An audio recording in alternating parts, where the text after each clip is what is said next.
वैष्णवी रेसिपीमध्ये तुमचं मनापासून स्वागत। आज बनवणार आहे मी मेथीची भाजी। इथे मेथीची भाजी 2-4 पाण्याने स्वच्छ अशी धुवून घेतली मी।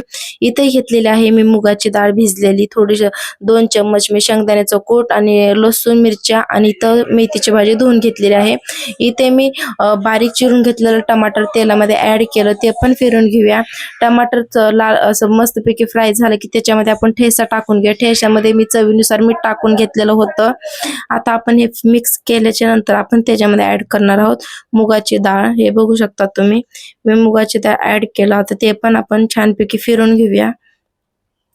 हे मी फिरून घेतलं आणि फिरवल्याच्या नंतर आपण त्याच्यामध्ये ऍड करणार आहोत बारीक चिरलेली मेथीची भाजी। हे फिरवल्याच्या नंतर हे फिरून घेतलं मी। हे तेल किती छानपैकी सुटलेलं आहे। आता मी त्याच्यामध्ये ऍड केलं बारीक चिरलेली मेथीची भाजी। हे सगळं मी त्याच्यामध्ये ऍड केल्याच्या नंतर आपण हे सगळं मिक्स करून घेऊया छानपैकी। हे बघू शकता तुम्ही, हे आपण सगळं मिक्स करून घेऊया आणि आपण 2 ते 3 मिनिटं हे झाकून ठेवूया, म्हणजे कसं आपली मुगाची डाळ छानपैकी शिजेल। हे बघू शकता तुम्ही, पाणी सुटलेलं आहे आपल्या मेथीच्या भाजीला। हे सगळं पाणी आटल्याच्या नंतर आपण त्याच्यामध्ये शेंगदाण्याचं कूट टाकून घेऊया। नाही टाकलं तरी पण चालते, पण मला आवडते म्हणून मी शेंगदाण्याचं कूट पण ह्याच्यामध्ये ऍड केलं। मला मेथीच्या भाजीमध्ये आवडते शेंगदाण्याचं कूट।